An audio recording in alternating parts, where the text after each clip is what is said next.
So welcome to today's training. We'll be learning about member leaders and members and their contribution in our cafes, and how we can support their gifts and talents. If you're new to this space, which I don't think anybody is in the room, my name is Ashley Welch. I use she, they pronouns. I'm the emerging member manager at the Recovery Cafe Network.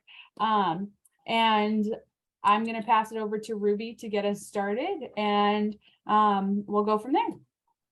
Great. Thank you, Ashley. I'm going to share my screen if I can. How does that look? Is that like it's supposed to be? Yes. So hi, everybody. Great to see you. Our conversation, there aren't a lot of slides today, but we wanted to just turn our discussion to two of our core commitments, and that is encouraging all of our members in our cafes to be contributors. It's one of our member commitments, and raising up member leadership. But mostly, because there are just a few slides with some structures, we just love to hear your ideas at your early stages of thinking about your cafe, to plant some seeds with what next steps might be. So that's our goal. So what are the learning targets? I won't read them out loud, but just as a reminder, Ashley will have these slides saved for you. You can refer back to what we hope to accomplish. Contribution, giving back, raising up leaders, such an important part of our ethos. It's how people rediscover what gives them joy, what is their place in the community. It all fits together, and how do I recognize that I have valuable gifts to share with other people. So learning targets. Again, just another reminder slide is just a part of who we are. This raising up people to discover their gifts. Okay. So what does it mean? I would love to have some conversation. You've heard both of these statements. Empowering everyone to be a contributor and raising up member leaders as part of our core commitments. When you hear those questions, what do you hear? What does that mean to you? What do you think that would look like?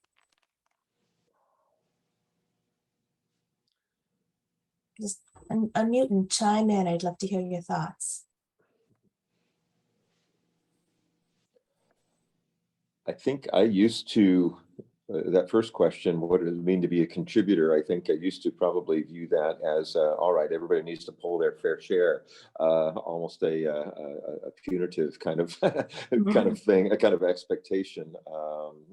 With a little bit of growth here, the understanding has evolved to allowing people to be a contributor is a gift to them.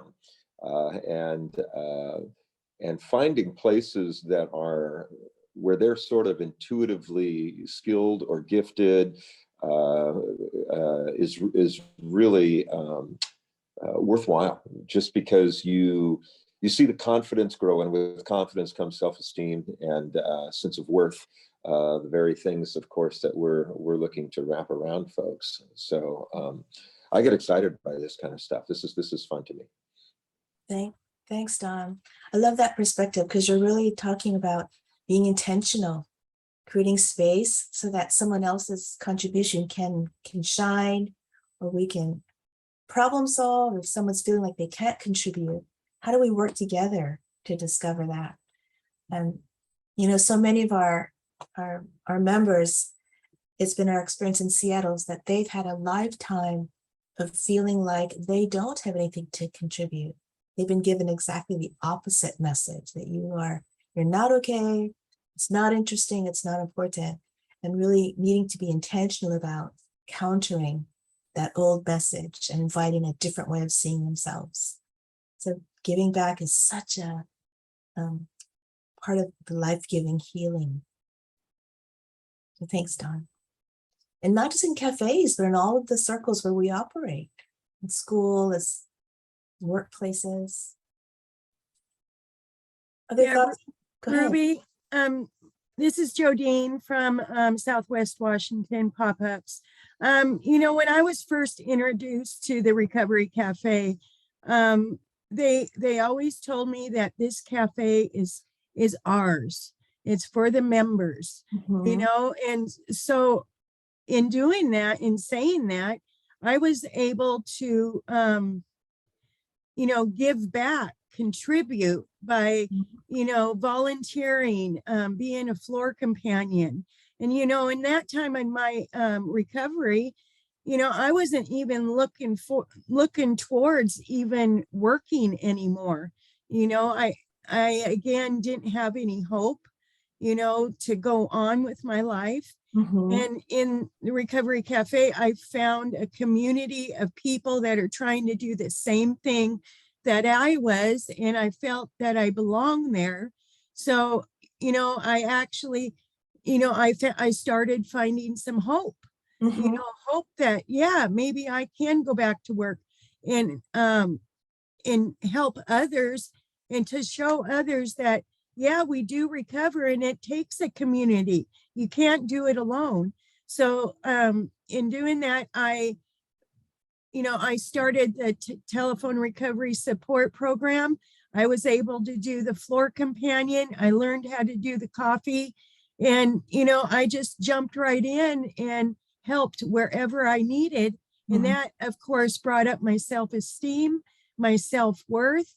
And I couldn't even imagine back then where I'd be today, where I'm at, in my recovery, and being the manager of the pop-up cafes. Mhm. That just it's a gift, and I'm very grateful for it. Yeah. Snaps. Thank you, Jodine. That's just a Yeah. beautiful witness.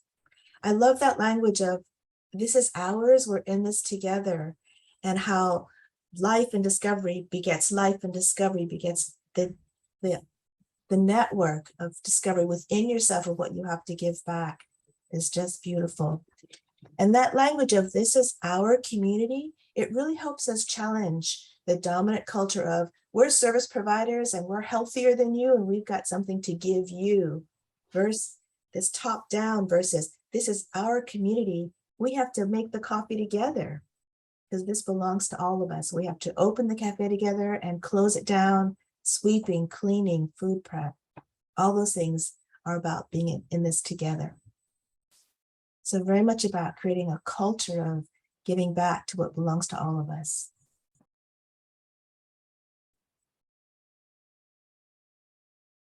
How does that balance? Are there other, am I missing hands? Or I can't see everybody's. I think Jodine just gave an example of being a member leader, showing by example. Mhm. Yeah. And Nancy, thank you. That's exactly where my mind was going. That we have an ethos that you're nurturing a community where people give back. And then that allows your staff team, who have identified gifts as leadership because their staff are able to see, as everyone is contributing in some way, there will be some leaders among the group, people who, as part of their gifts, recognize they're able to encourage others, that they're able to stand as models and supports to other people. And so member leadership arises out of a culture where everybody gives back. And so so when you're thinking about how you're going to build up your membership, those are two layers of where you're keeping your eyes. First, inviting a space for people to give back, and then who are the leaders in your community? It looks like Vince's hand is up. Oh, thanks. Thanks, Ashley. Yeah, I was going to say part of that culture and part of that process is to meet people where they're at, of course, but also to allow them to make mistakes and then work through the mistakes at their pace and grow into that new learning. And then to role model that whole thing for everyone else. So everybody's watching when someone, does something that needs to be adjusted.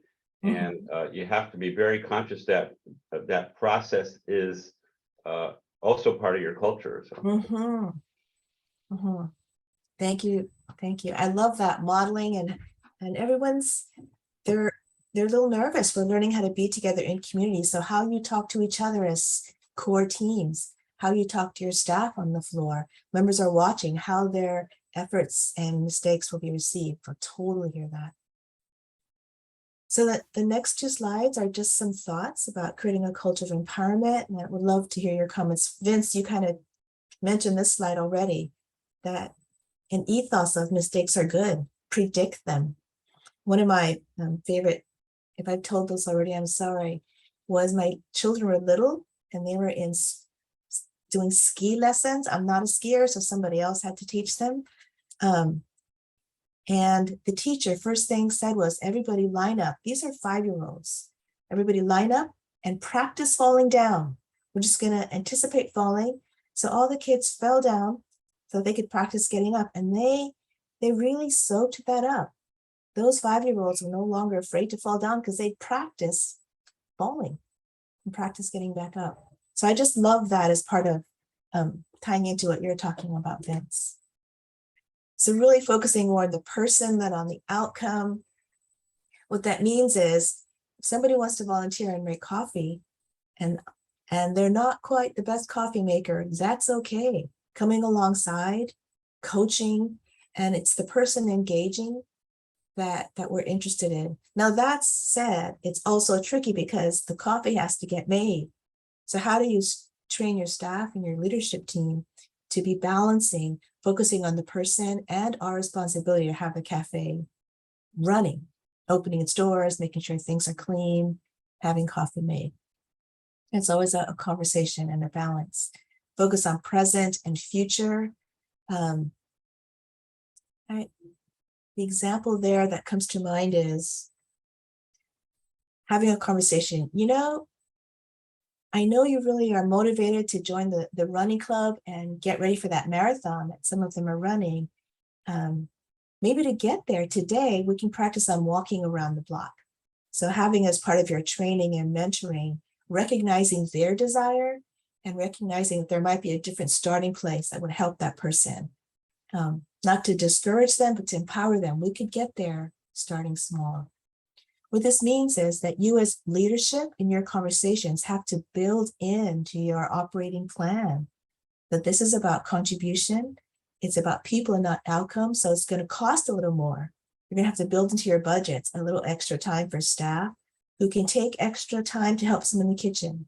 Much more efficient for me to wash the dishes, much slower to do it with another person who's never washed dishes before. But if that is our work, we have to build that into our budgets, build that into our staffing time. So it's also training your board and your leadership that this is part of our intention. Mistakes are good, emphasizing communication. And that just is back to what we talked about in our other roles, trainings, defining who to bring your questions to, defining how feedback happens, having places where people can debrief their experiences are all part of a culture of empowerment. Yeah.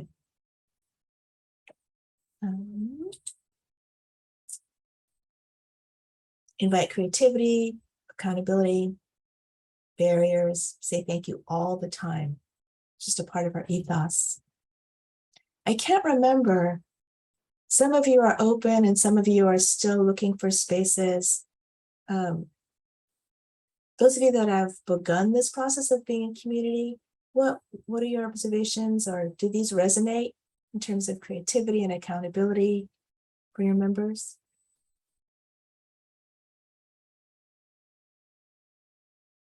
Vince, I'm kind of going to put you on the spot. Are those in your group that are open for, your cafes are open? You have a lot of member activity, a lot of member contribution.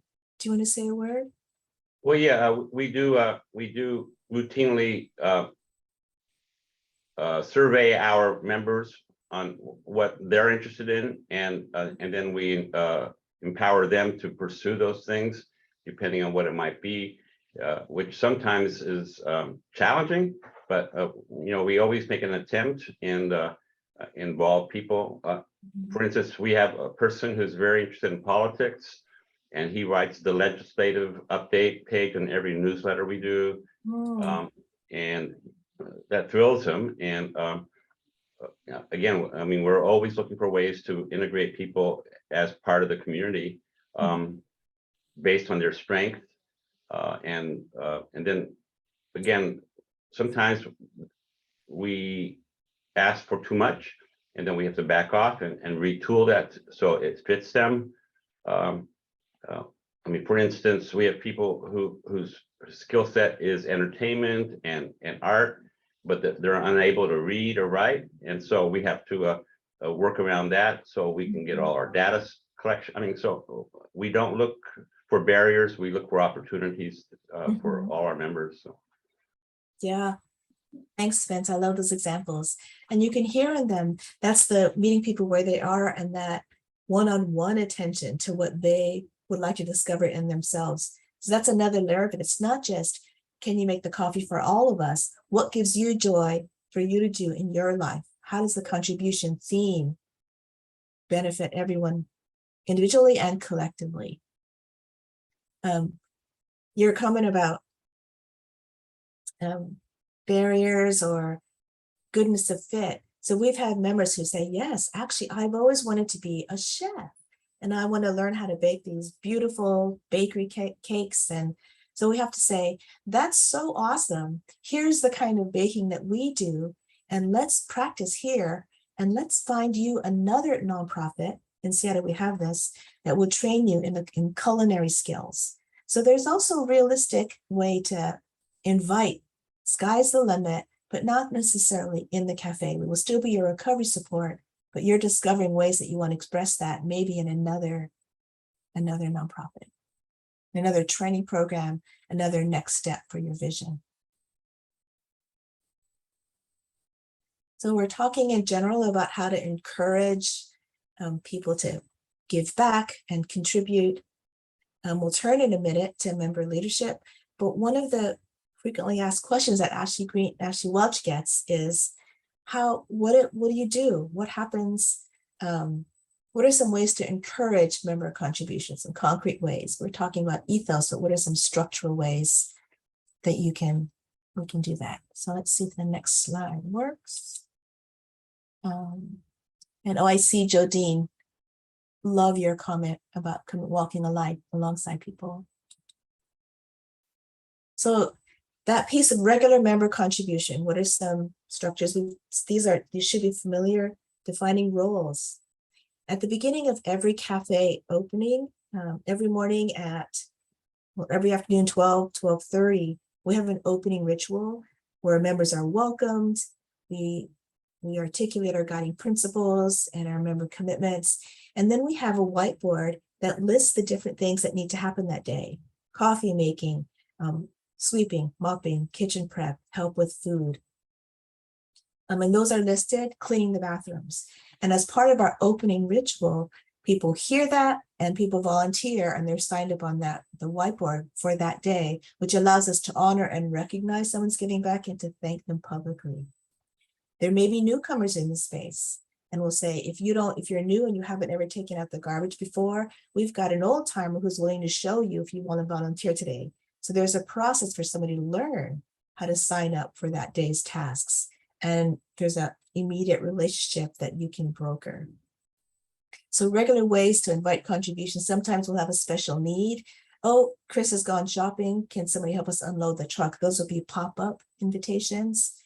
And you're always listening for, to Vince's point, unique ways for someone to give back. We have members who might be less mobile. And so their gift to the cafe will be welcoming and hospitality at the front door because they can't be unloading groceries, but they can welcome at the front door. So just making lots of different kinds of opportunities, big and small, available for your members. So there are times when it'll be just before lunch. We'll do our announcements, and nobody is in the mood to sign up for any of the chores on the task board. And so that's sometimes uncomfortable. We wait for a minute. We say, hey, we're in this together. We can't have lunch until somebody's helping us serve lunch, and really trying to reinforce this won't work if we're not in this together. So it sounds lovely, and in practice, It takes a lot of patience and extra time, but it's so part of our ethos.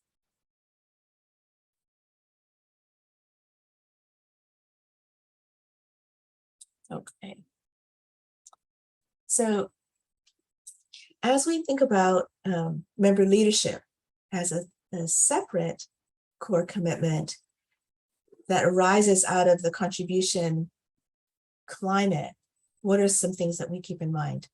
Very similar list: defining the roles for member leadership, defining a process. So the big one in the Seattle cafes, our member leaders are the ones who eventually become recovery circle facilitators. And I know there are different, or in Seattle, there's also being on the barista bar team. So there's a defined process for staff might recognize this person might be gifted as a circle facilitator. There's an invitation, there's an application, the person identifies that they want to try that. There's training for circle facilitation, it's recovery coach training. And then there's ongoing weekly feedback on how they're doing. And there's a defined way to end a role. So we ask people for at least a 6-month commitment to be a recovery circle facilitator. And then we check in. Is this still something you want to do? Have you discovered this is not how you want to give back to our community? Let's bless and release you from that. But that's just a good process to support someone practicing how they might express their gifts in the larger community as well. And I think there's a little more detail about some of this in the manual, but again, highlighting this is the same structure for giving back in a general contribution, member leaders, for staff, and your community volunteers. So here are just some ideas from other cafes about the specific member leadership: coaches, barista, yoga, kitchen support. Other ideas that come to mind in your locations? And Ashley, I can't see my notes, so you'll have to shout out the questions that we talked about yesterday, if you would. Yeah, I'll do that in just a minute. Okay. But thank. Other thoughts on how might member leaders as an emerging group out of your general membership look in your cafes? Or do you have ideas or dreams or possibilities? We routinely at our cafe models try to do something in the neighborhood, like pick up litter or just be visible. We put on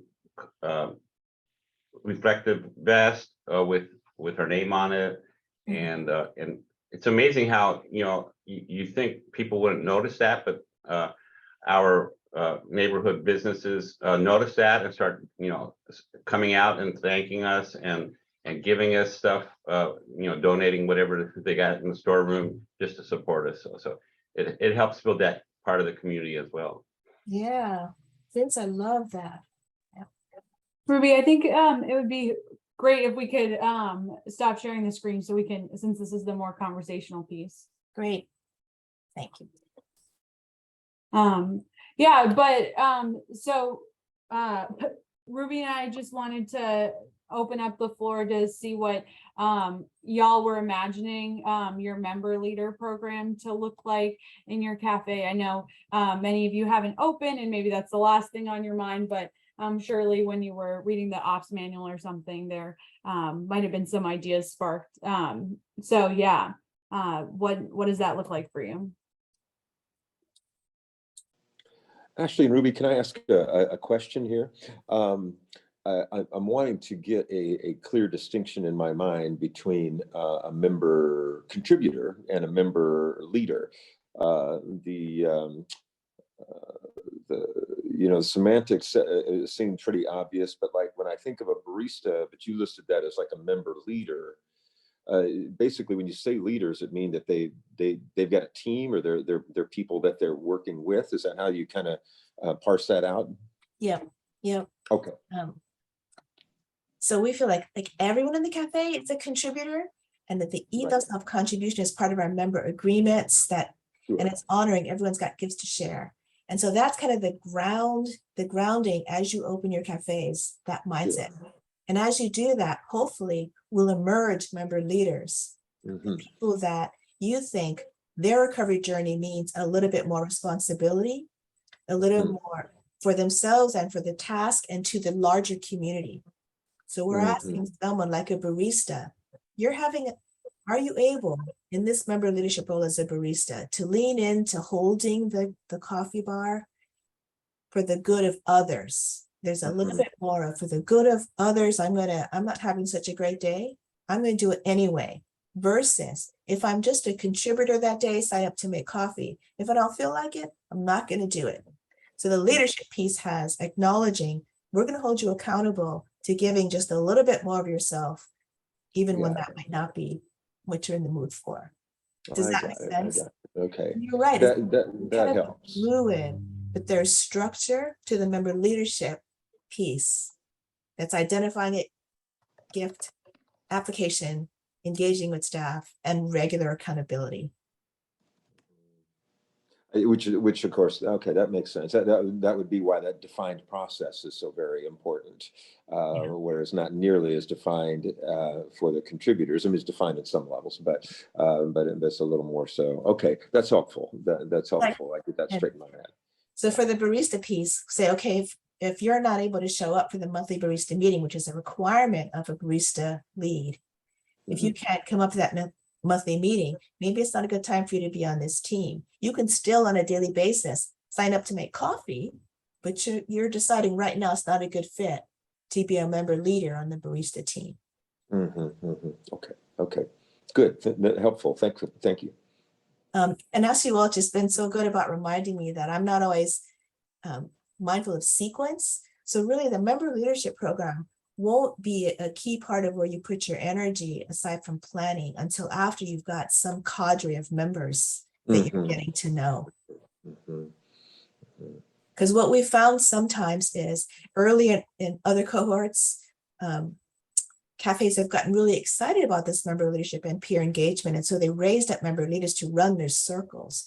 Then they had that role confusion between staff doing circles and a member leader doing circles. When that, we have found that distinction to be really important. Because at the end of the day, when the member leader stumbles, which is predict mistakes, Vince, the staff have to be mindful that they are also caring and supporting the member leader in the circle. Mhm. Mhm. Mhm. So those lanes, it sounds so rigid, but really it's in the service of helping people define what can I do now? What can I do well? What I'm going to learn about myself so that I can continue or not do this for the next 6 months. And that's part of the healing recovery, discovering your strengths piece that is embedded in our program, which is why it's a core commitment. Right. And I mean, you said the word, but I want to stress the word healing in what you just said. I mean, it is. Sorry, Vince, Absolutely your sound is breaking up a lot. Maybe your bandwidth is limited, so we can't hear what you're saying. I can hear Might be That's helpful weird. to turn your Um, camera on. My sound's okay. Mine too. Okay, and Mike. Actually, your receiver's not breaking up, so. Anyway, yeah, so healing is the key word in that statement that was just put out there, so. Thanks, Vince. Vince has got a real shop going. I mean, you have lots of different ways that member leaders take responsibility for some aspect of program, but still report to staff, right, Vince? But again, I do want to, you know, it causes friction, and you know that's where we have to have those difficult conversations and work on those issues. But again, we are trying to model how to take dysfunction and make it functional, and so our population is used to dysfunction, and what we have to show is how do you work through all that. So. How do you receive it all as opportunity to practice positive engagement? Yeah. Another reason we really try to have these lanes be clear is in Seattle, a significant way that we invite member leadership is to facilitate recovery circles. Like right now, we're still rebuilding it, but pre-COVID, out of 40 some circles, a third to a half at any given time were run by member facilitators. But that was an important lane to keep because these are now members who are hearing and supporting the stories of other people. That member leader facilitator has to show up on a weekly basis and they report back to the larger team. Everybody's fully informed about these discussions, how the circle is going. But the member leader at this point does not enter data into agency because they're still a member. And we don't want members to have access to other members' information or recovery story. So that's where those lanes really help us clarify who reports to who, what, and report's not the best word, but who's accountable to whom and how do we respect that peer relationship while honoring there is some leadership. I hope that wasn't confusing. Chats.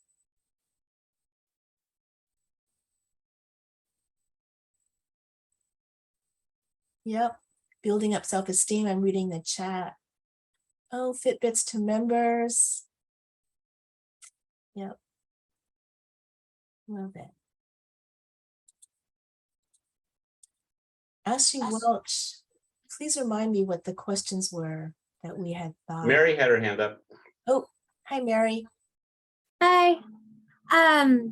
So I was thinking because we're a rural, smaller community that we're going to, finding things like if there's not a lot to do and we do get a big turnout, when we first start getting going, having like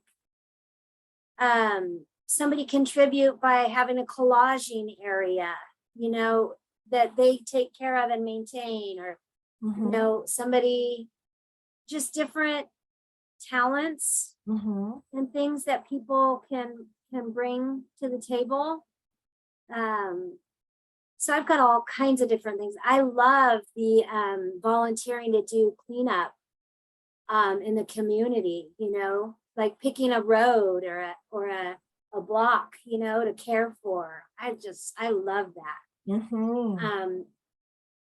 So yeah, there's a lot going on in my mind, but it's like getting started, like it's all up in here. And I know that I keep going back to like, it's a lot of it you can't really do until you open up and you start your member circle, your recovery circles, and you get your members, and then you can start to evolve and find out what the interests are and where it's going to go. So it just feels like one of those things that's really hard to plan because it's all just going to organically to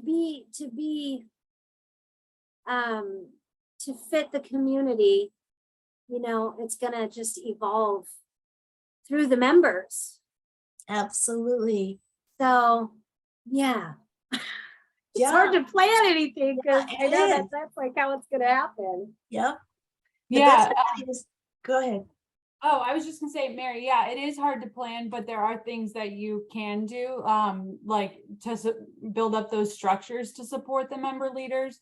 So like we talked about the onboarding structure and the support structure. So when you do identify a member leader about like, or a potential member leader, like what is like the application and like process, and how do you be sure that they're ready to go? Like in Seattle, we have it so that they have to go through an application process and then get like a recommendation from their circle leader and their and another staff member to become a circle facilitator. Like that's a formal process for them to for us to make sure that they're like truly ready. And what that application process looks like looks different in each cafe, because like it's based on what you've identified are like the key things you need to know before bringing people on. And then when they are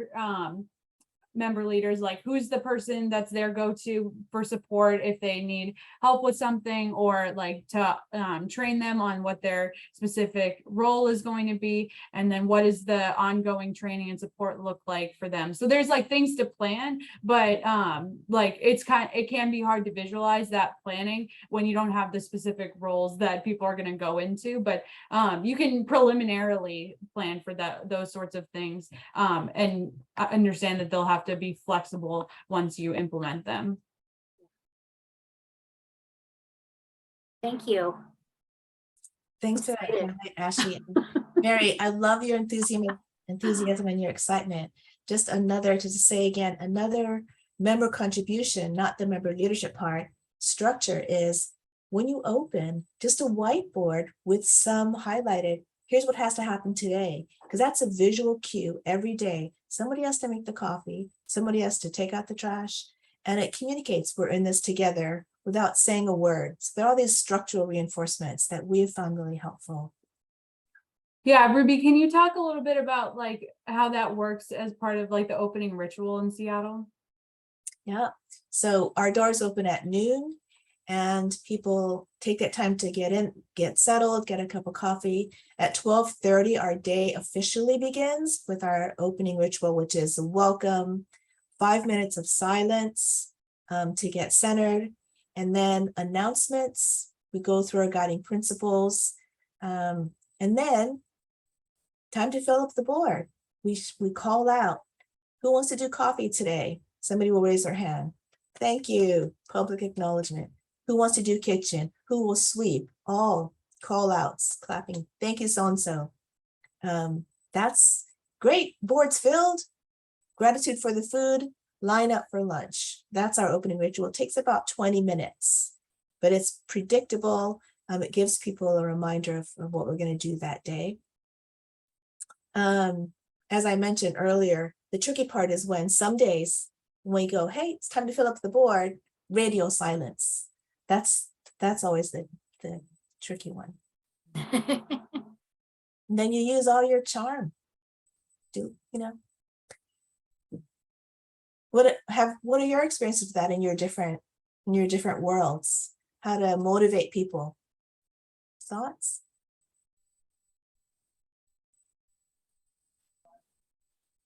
Happens Well, at actually, I was going to ask a question. How do we generate your kind of charm that you have? Oh, not advisable. Your charm is probably what's best suited for your Oh, community. yeah, you know, that's not true. I always use everything's a blessing, you know? Who's gonna be so blessed to get to do this? today? Yes, I You love know, that. who wants to be blessed today? Yeah. And just to keep it real, there have been times when staff are having a low day, nobody wants to, and so staff say, everybody, look, let's be real. I'm hungry, you're hungry. The dishes are not going to get washed themselves. The longer this takes, the longer we're going to have to wait for lunch. So there's a little bit of a let's be real conversation that can be helpful. Vince, you've met most of our staff and no trouble being real. So it's okay to hold the lunch hostage is what you're saying, Well, see, here's the tricky part, right? Because then it becomes like a test of wills. but with charm, right? Yeah, like- But still. Yeah. We call that contingency management. Yeah. I don't know if it's okay to ask this, but I'm really anxious to hear how things are going in Kai Rivers. I've been thinking about you guys a lot, and like knowing you just opened up, and Things are going good. Like with volunteering wise, or what do you mean? everything. Oh, okay. We have 25 members now, I think. We have people really excited. We had a new member today bring in someone today that was well, it's my daughter's fiance, and he was really hard to get, to talk to and stuff, kind of. And so it's just pretty cool. And then we're seeing people's lives change, so that's pretty powerful. some people show up every day. And then there's been a few new people here and there, but we're doing really good. Trying to encourage people. We have, let's see how many circles. 6 circles now. And so all those 5 members are in one circle, or are they? 25. Oh, Uh, 25. Yeah, they're in different circles. 25 members. I We thought have 6 circles. Yeah. that's awesome. We know a lot of people, so we were having a challenging time, but there's a girl here that that is new to the area and doesn't know people as much. So we kind of put the people that we really know into her circles, so they can have opportunity to, you know, be free to share or whatever. Because, you know, there's people that we've known for a long time. But the more we get people recovery coach trained, the more we can allow them, you know. I have a few people in mind that would be able to do circles and stuff like that. So we're looking forward to that, to where like my sister could probably, you know, we could transfer her out of circles because she's kind of busy in the back, you know, doing stuff. And so it's hard on her, but yeah. So we're working on things That's and we're so growing. Awesome. Mary, thanks for asking that question. So Rose, do Thank you mind you. if I ask you another question? Okay. So for the context of our conversation, you've got 25 members. Mhm. How's that going with just the basic contribution, that culture of we're in this together, we're going to run this place together? How's that going? We have people that are, not everybody shows up at once, obviously, but we have people that are pretty eager to help out and be a part of this. So we don't have a problem so far. I appreciate the advice, or not advice, but ideas in case we do become, you know, that does become a problem. But we have people coming in because some people, let's say we don't have enough at lunchtime, but people are coming in, and because some people take 2 jobs, they'll be like, no, can I do one of these jobs? You know, so far it's been pretty well. Yeah. But you know, there are challenges, so I'm anticipating there's going to be challenges at times, but so Yep. I'm out in the open, so there's a lot of people coming in now, but So exciting, Rose. It's really, so that actually pings my memory. The way you're describing it, so helpful. Another thing that we've done when we're having a tough day filling the board is staff will say, I'll sign up. So then staff names are now more prominent on the sign up board. Then it starts to get filled. Members recognize, oh, that's right. Staff got other stuff to do that won't get done if I don't sign up. So there's another layer of we're in this together.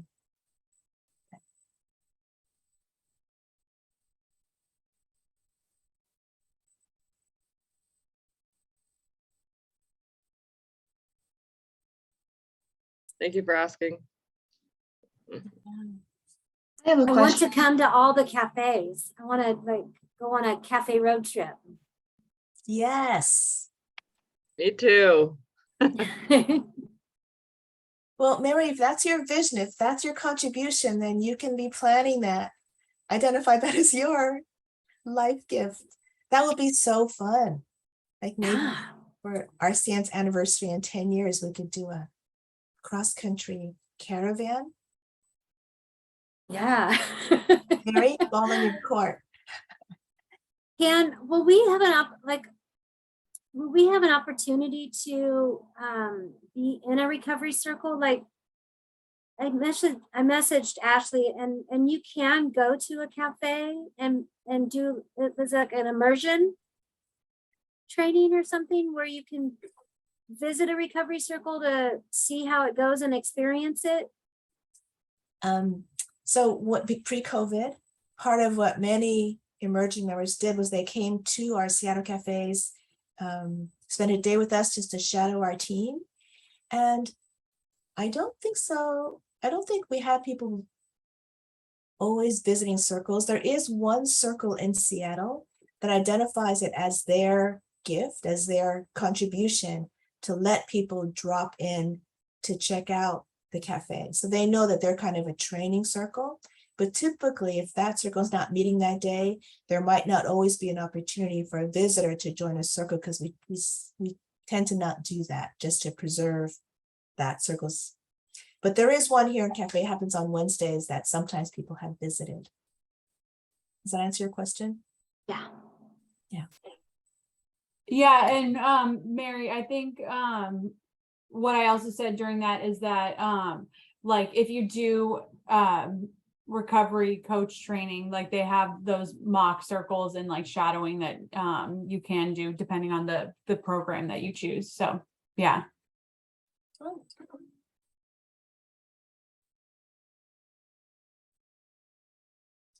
Maybe I'm gonna pass this back to Ashley Waltz that are this part of our conversation. You may have announcements, but we may have time to give back to people. If there are no more questions. It looks like Nancy might have had a question. I did have a question. So going back to Rose, at first I thought she said 5 members too. And so Recovery Cafe, when your circles, do you start with 1? Those 5 people would be in the 1 circle. Then there's another 2 more. Do you open another circle and split everybody up? What we did is we found out what day, because the first day we had 6 new members. We found out what day the people would be able to do and what time. So I think we opened 3 circles at once because we did a Monday at 1 and Friday, did 2 Friday at 1. And so between the 6 people, we just kind of put 2 in each circle because that's what they could do. And so what would happen is there was another person that came in, could only do it at 3 o'clock. So we opened a Monday circle at 3. And then there's a person that came in, a couple people that came in that we've known from the past. And so we kind of opened another circle on Friday for them because we want them to be able to have a place, you know. So we just open circles as we need, you know. Hey, thanks, Rose. Great question, Nancy. It is that organic. That's how it was for us at the beginning. We identified when most people could come and they filled as we got more members, we began to fill them. But we really tried hard to put people into the existing circles because you don't want 5 circles with 1 person in them. So just work really hard but if you can't and you have to open a new one, that makes sense. Nancy, does that answer your question? Yes, thank you. Great. Thanks, Nancy. Does anybody else have any questions, especially about member leaders? Vince might not be able to hear your question, but somebody will. I was going to ask Rose, but she walked away. What kind of reaction that you're getting from the community? So Rose, how's the community accepting your new program? You're what, 2 months into it? Yeah. So we have made partnerships with like Salvation Army that brings us hot lunch twice a week because we don't quite have our kitchen in yet. And so that's really helpful. The Cowlitz Tribe has joined partners with us. Now they want to bring people like once a month to, you know, some of their people so they can look at, you know, see what's going on here. They're going to transport them here and they want to, and we'll choose either to do a new member introduction for if people want to do a new member introduction at that time, then we'll bring them in, you know, as members. I was just trying to think of the name, but we are partnered with a FCS provider. It's Career Compass Solutions. They're FCS providers and employment. So the word's getting around. We've heard around like some of the treatment places and stuff, have people coming, and so far so good. I mean, there are a few people that we want to obviously build more relationships with because maybe they're a little more closed-minded because they want it all about them, but you know what I mean? Mm-hmm. But so far, I feel like we've had good retract. We just want to keep doing what we're doing and then, you know, the word will get out. We just remain the way we're gonna remain. And I feel like, you know, when something new comes to town, everybody's like, "Ah," but I feel like it's been pretty good considering how new it is and everything. Our So- experience is enrollment, you know, increases September and maxes out October, November, and then falls off. So Wow. Okay, I'm excited. Thank you. That is so exciting. Hopefully we'll all get to share with each other as the rest of the cafes open, in our check-ins and things like that, how that goes for all of us. Alrighty, so our, my reminders today is that next week we have our, last topical training, on School for Recovery and those activities that we do in our cafes, so be sure to be there. And then, that's on Thursday, same link, same password, same place, same time. So we will see you then, and then on, Wednesday of next week, there's the all network conversation on holding space for difficult conversations. So we'll be doing exactly that, holding space for conversations about difficult conversations. So please join and be open to participate, because we want to, you know, hear all of your wisdom and you know, learn from each other. So I hope to see you then. I'm really excited for that one. And yeah, any questions or any final thoughts?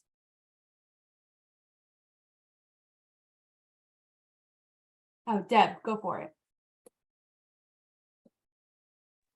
Only if I can unmute. Okay, quick question as far as I'm gonna go down to Vancouver tomorrow and go hang out with them and see. I still have to get clarification, but anyway, permission. But so I'm gonna have a lot of questions while I'm there. But one of the quick questions is, as far as like recovery coaching, when somebody facilitates a circle, because we're going to be opening, it is now officially the 30th of this month. So I'm excited, nervous, but excited. So if there's a facilitator, I know that there's recovery coaching. So do like I or my 2 core members that I have, do we need to be recovery coaches before we do that? Or how does that look? So we highly recommend that you get recovery coach trained beforehand, but depending on the skill set of the people that are facilitating, if that has to be something that happens as you're already facilitating a circle, sometimes that happens, unless Ruby has other thoughts. That's just the model that we use in Seattle, but if you have in your location, just an equipping, a training equipping for peers. That's what we ask that you do. Whatever Okay. works in your location and in your community. For us, Okay. with coaching, it might be something different for you. Okay, well, we definitely want to do the recovery coaching. I believe all 3 of us want to, so I'm going to be checking into that. But I'm hoping also that I hear sometime this week, and if the latest next week, that I should be peer certified. Oh, So- yeah, see that captures that skill set. And plus, Okay, if you're cool. hanging out with Vince, yeah, Yeah, he knows where to send you. yeah, I figured he's going to get to know me now too. Yeah. Lucky guy. All right, thanks, guys. Thanks, Deb. Alrighty, well, thank you all so much for your time today, and thanks for the great conversation and thoughts. We will see you next week, and let me know if you need anything in the meantime. Thanks, everyone. It's really good to see you. Thank you.